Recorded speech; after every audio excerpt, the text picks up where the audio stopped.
오늘은 한 해 동안 하나님께서 부어주신 그 은혜를 기억하면서 추수감사주일로 지키는 주일입니다.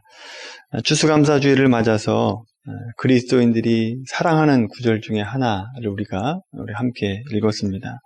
오늘 우리는 이 말씀을 통해서 추수감사주일에 그리스도인들이, 신앙인들이 가지고 있어야 될 신앙 자세가 무엇인가 라고 하는 것을 우리가 함께 살펴보기를 원합니다. 오늘 말씀이 사랑받는 구절이 된 이유는 오늘 읽었던 33절 말씀 때문에 그런 것 같습니다. 그리하면 이 모든 것을 너희에게 더하시리라. 이 말씀을 많은 그리스도인들이 사랑하죠. 물론 그 말씀 자체로도 은혜가 되는 말씀입니다만 오늘 이 말씀이 어디서 시작되고 있는가를 봐야 됩니다. 이 말씀이 19절에서부터 시작이 되고 있습니다.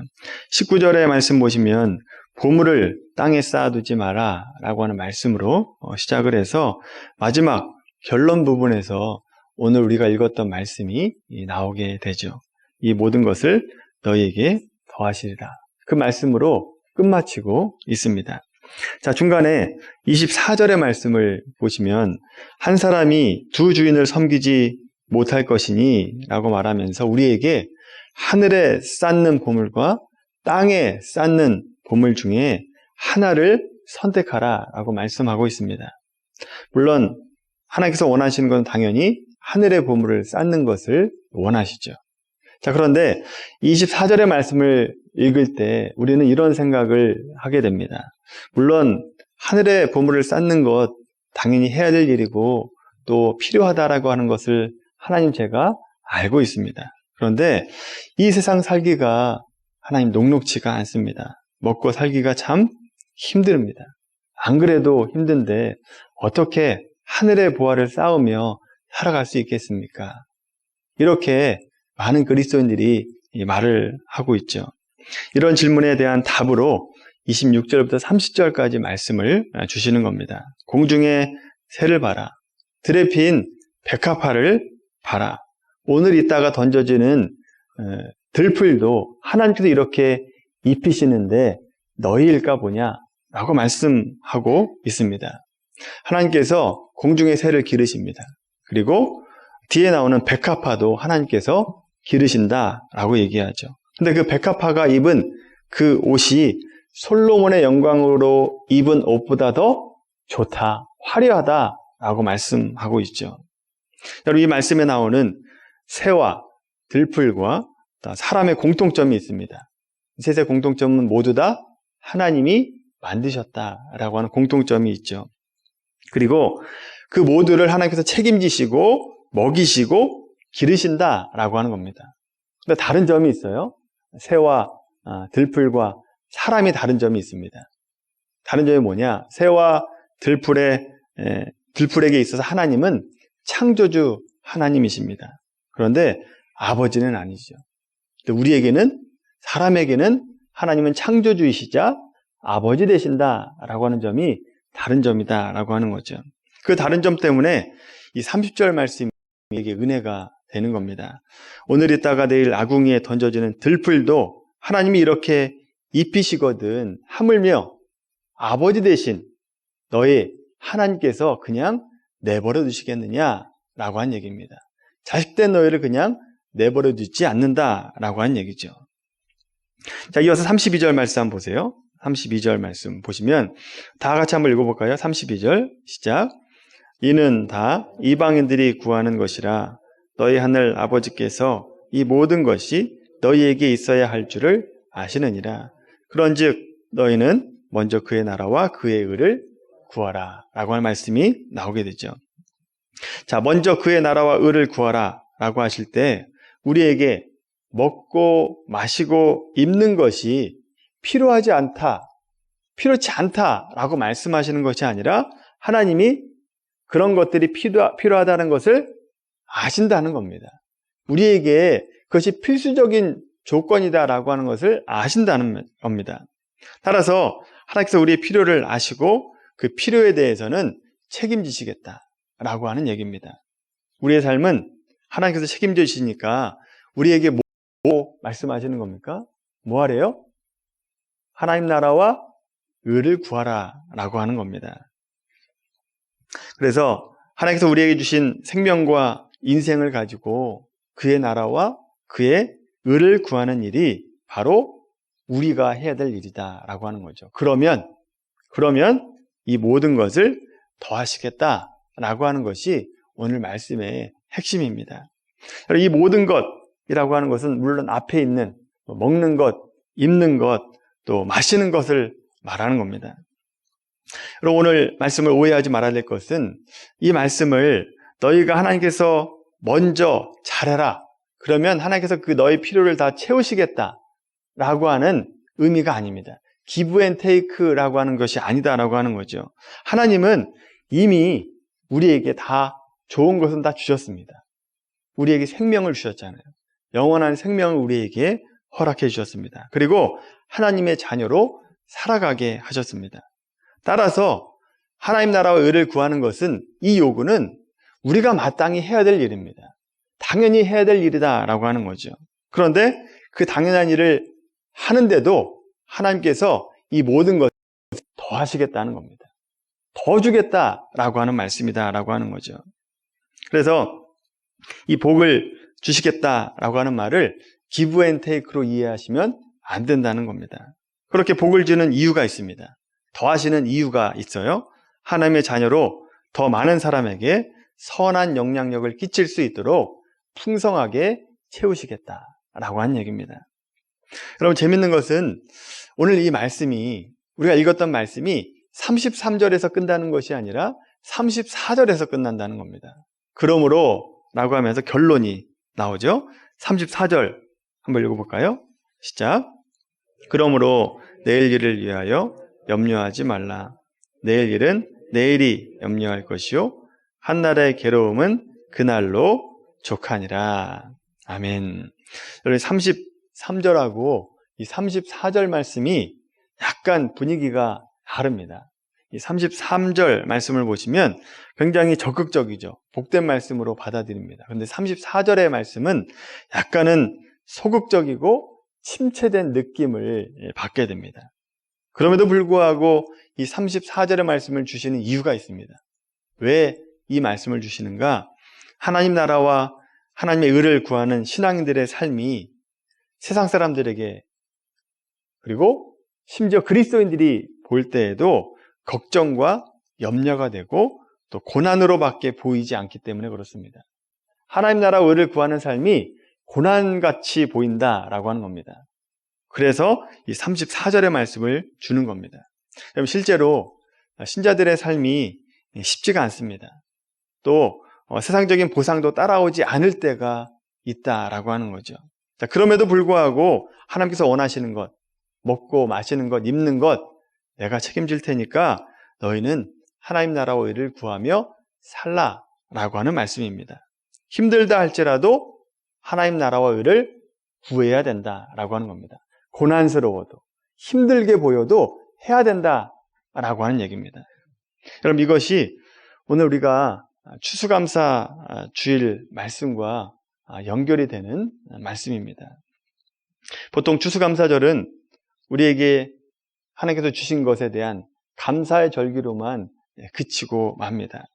물론 1년 동안 우리의 생명을 연장시켜 주시고 또 먹을 것, 입을 것, 마실 것을 책임져 주신 그 하나님, 그리고 공부도 하게 하시고 또 직장을 잘 다니고 또 사업도 잘 하게 하시고 또 그런 모든 삶을 살아가게 하신 하나님에 대해서 감사하는 절기입니다.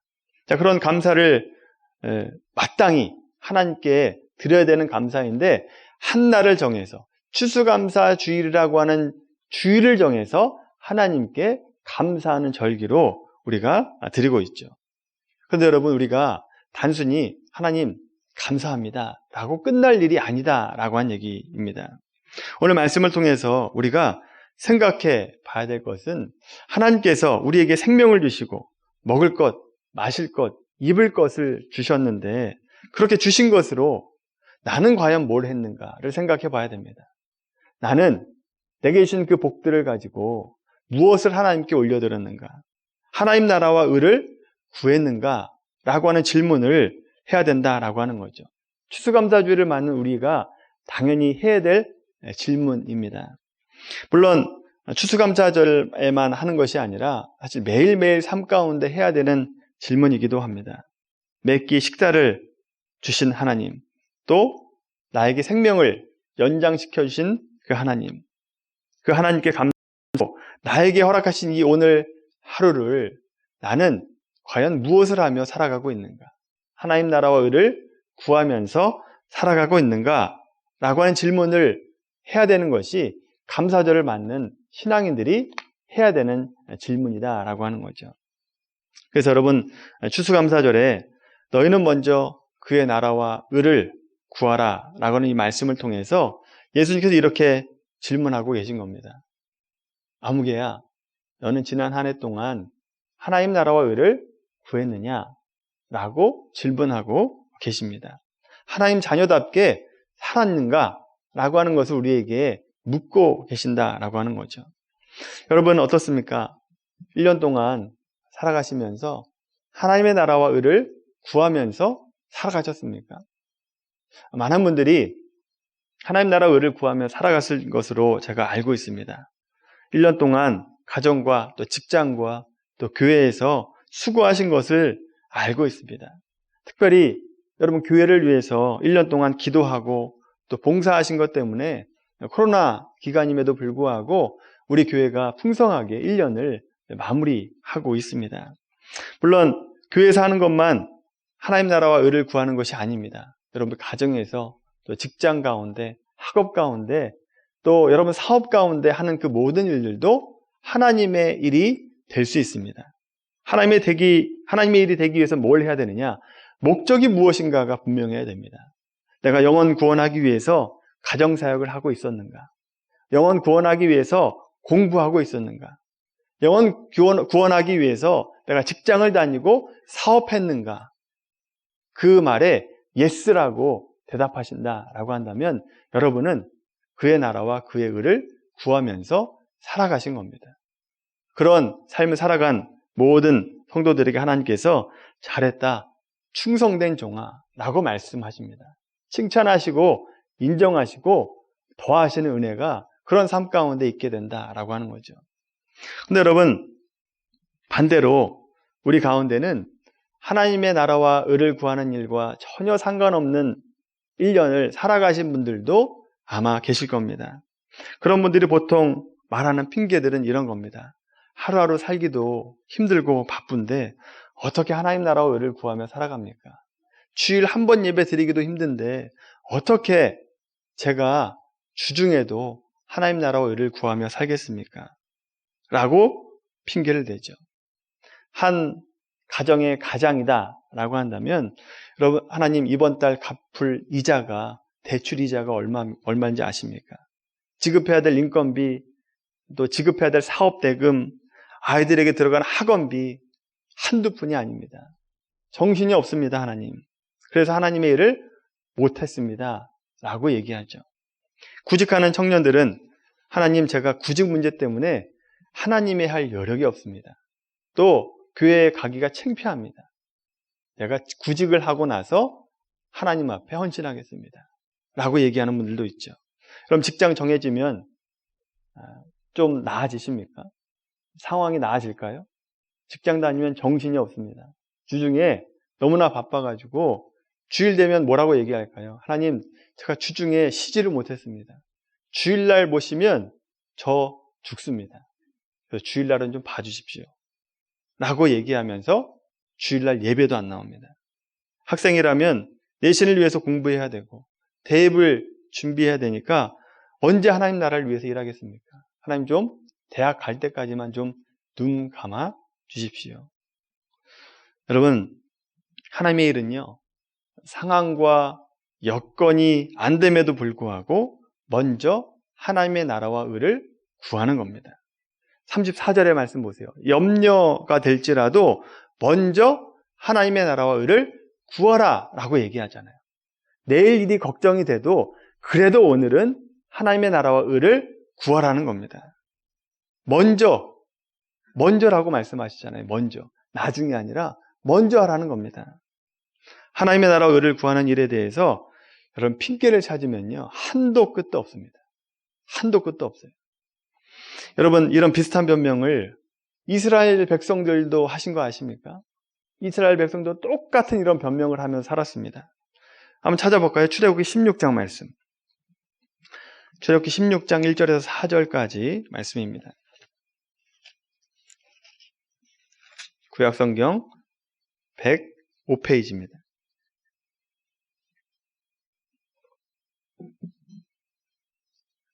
자, 출애굽기 16장 1절에서 4절까지 말씀.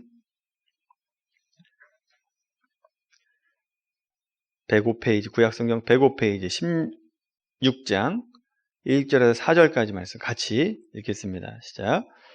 이스라엘 자손의 온 회중이 엘림에서 떠나 엘림과 시내산 사이에 있는 신광야에 이르니 애굽에서 나온 후 둘째 달 15일이라 이스라엘 자손 온 회중이 그 광야에서 모세와 아론을 원망하여 이스라엘 자손이 그들에게 이르되 우리가 애굽 땅에서 고기 가마 곁에 앉아 있던 때와 떡을 배불리 먹던 때에 여호와의 손에 죽었더라면 좋았을 것을 너희가 이 광야로 우리를 인도해 내어 이 온 회중이 주려 죽게 하는도다. 그때 여호와께서 모세에게 이르시되 보라 내가 너희를 위하여 하늘에서 양식을 비같이 내리리니 백성이 나가서 일용할 것을 날마다 거둘 것이라. 이같이 하여 그들이 내 율법을 준행하나 아니하나 내가 시험하리라. 아멘. 3절 말씀만 보면 이스라엘 백성들이 지금 원망하는 이유가 음식이 없어서 그랬구나 라고 우리가 생각할 수 있죠. 근데 여러분 4절에 보시면 그들의 투정과 원망은 식량 문제가 아니라 신앙의 문제라고 하는 것을 알게 됩니다. 그래서 이스라엘 백성들이 뭐라고 핑계를 대느냐? 하나님, 내가 배가 고파서 죄를 짓습니다 라고 하나님께 지금 핑계를 대고 있는 거예요. 자, 그러니까 하나님께서 뭐라고 얘기하시느냐? 아, 그러냐? 배가 고파서 죄 짓는 거냐? 그래요. 그렇다면 내가 하늘에서 비를 내리듯이 내가 먹을 것을 내려주겠다. 그렇고 나서 너희가 배가 부르면 과연 하나님의 말씀을 잘 순종하는지 안 순종하는지 내가 한번 지켜보겠다 라고 한 얘기입니다. 그런 차원에서 만나를 주시고 있는 거예요. 자, 그 시험의 결과가 어떻게 되느냐? 신명기 말씀을 한번 찾아볼까요? 신명기 8장 말씀입니다.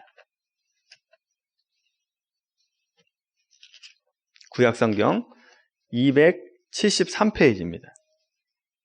273페이지 신명기 8장 1절부터 4절까지 말씀입니다. 같이 읽겠습니다. 내가 오늘 명하는 모든 명령을 너희는 지켜 행하라. 그리하면 너희가 살고 번성하고 들어가서 그것을 차지하리라. 내 하나님 여호와께서 이 40년 동안에 내게 광야길을 걷게 하신 것을 기억하라. 이는 너를 낮추시며 너를 시험하사 내 마음이 어떠한지 그 명령을 지키는지 지키지 않는지 알려 하심이라. 너를 낮추시며 너를 줄이게 하시며 또 너도 알지 못하며 내 조상들도 알지 못하던 만나를 내게 먹이신 것은 사람이 떡으로만 사는 것이 아니요 여호와 입에서 나오는 모든 말씀으로 사는 줄을 내가 알게 하려 하심이라. 이 40년 동안에 내 의복이 헤어지지 아니하고 내 발이 부르트지 아니하였느니라. 아멘.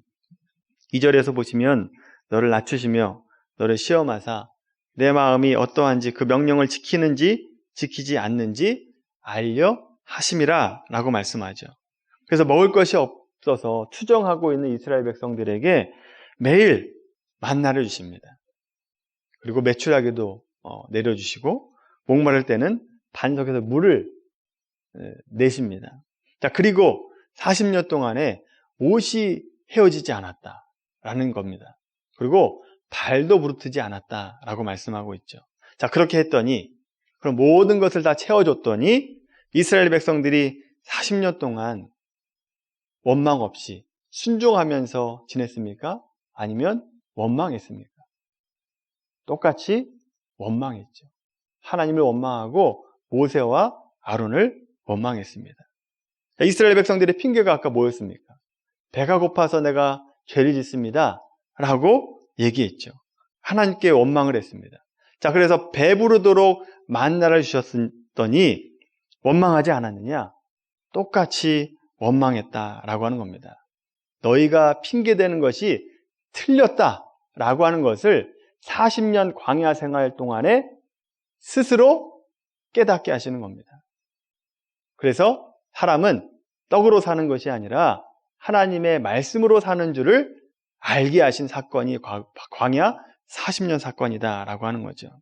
그래서 여러분, 사람이 떡으로만 사는 것이 아니라 하나님에 의해서 나오는 모든 말씀으로 살아야 된다라고 하는 이 말씀을 오늘 본문식으로 얘기하면 너희는 먼저 그의 나라와 의를 구하라 라고 하는 말씀입니다. 같은 맥락의 말씀이다라고 하는 거죠. 이 말씀을 우리 삶 가운데 적용을 해보면 이런 겁니다.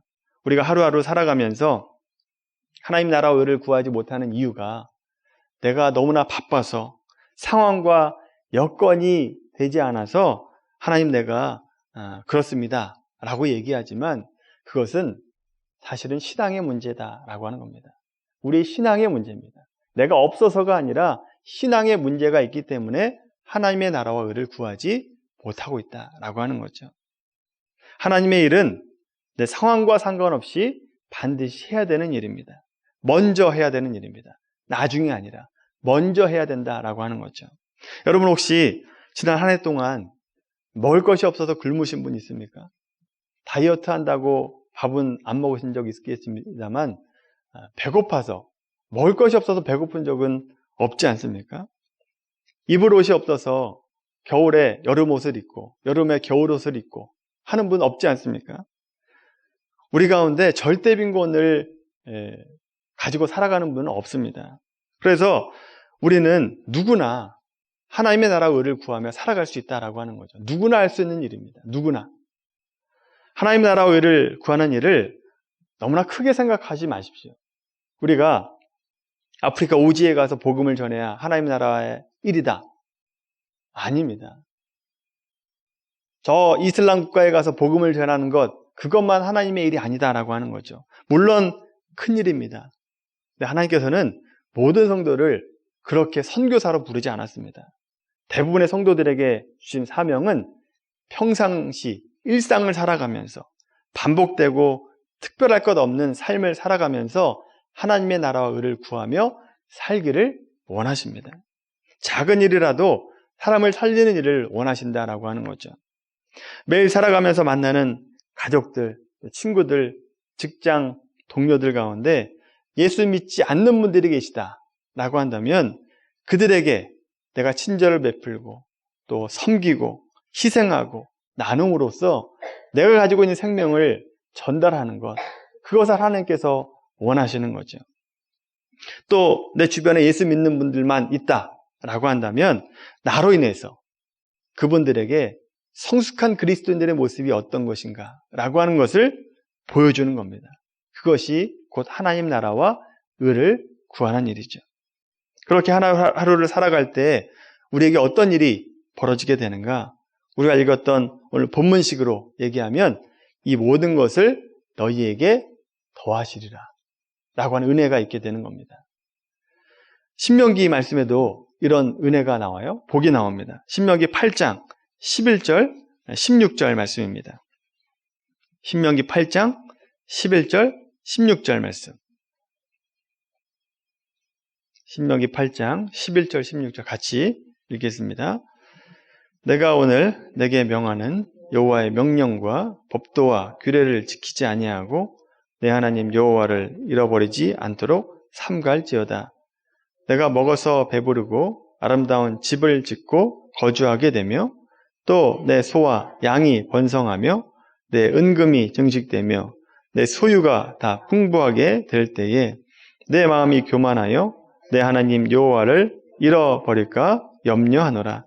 여호와는 너를 애굽 땅 종되었던 집에서 이끌어내시고 너를 인도하여 그 광대하고 위험한 광야, 곧 불뱀과 정갈이 있고 물이 없는 간조한 땅을 지나게 하셨으며 또 너를 위하여 단단한 반석에서 물을 내셨으며 내 조상들도 알지 못하던 만나를 광야에서 먹게 하셨다니 이는 다 너를 낮추시며 너를 시험하사 마침내 내게 복을 주려 하심이었느니라. 아멘. 16절 마지막 부분에 보시면 마침내가 나오죠. 이 마침내가 우리의 삶 가운데 있어야 됩니다. 이 마침내라고 하는 이것은 상황과 여건에 어렵고 힘들지만, 상황과 여건이 안 되지만 그럼에도 불구하고 먼저 그의 나라와 그의 의를 구할 때입니다. 우리를 낮추시고 우리 시험하는 상황 가운데서도 하나님의 말씀에 순종할 때를 말씀하고 있는 거죠. 쉽지 않은 상황에서 말씀에 순종하는 자들에게는 마침내라고 한 때가 옵니다. 마침내라고 한 때가 인생 가운데 있게 된다라고 하는 거죠. 그때가 되면 우리에게 복을 주시는 겁니다. 이 모든 것을 더하시는 은혜가 있게 되는 거죠. 마태복음 25장 21절에 보면 적은 일에 충성하였으니 내가 많은 것을 내게 맡기리니 라고 하는 말씀이 나옵니다. 작은 것에 충성하면 더 많은 것을 우리에게 맡기십니다. 더하시는 은혜가 있다라고 하는 거죠. 사랑하는 성도 여러분, 우리 모두가 이 모든 것을 더하시는 은혜가 있게 되기를 바랍니다. 마침내 라고 하는 통과하게 되기를 바랍니다. 이스라엘 백성들처럼 현실에 대해서 불평하고 불만하고 하나님의 일을 하지 않는 것이 아니라 핑계만 대면서 매일매일 뒤로 미루는 삶이 아니라 어렵고 힘든 가운데서도 하나님의 나라와 의를 구하는 여러분들이 되기를 바랍니다. 직장에, 가정에서, 또 교회에서 할 수 있는 하나님의 나라와 의를 구하십시오. 그러면 마침내 라고 한 때가 옵니다. 이 때가 지나면 이 모든 것을 더하시는 은혜가 우리의 삶 가운데 임하게 되는 것입니다. 여러분, 이 은혜가 저 여러분들의 삶 가운데 임하게 되기를 주님의 이름으로 간절히 축원합니다.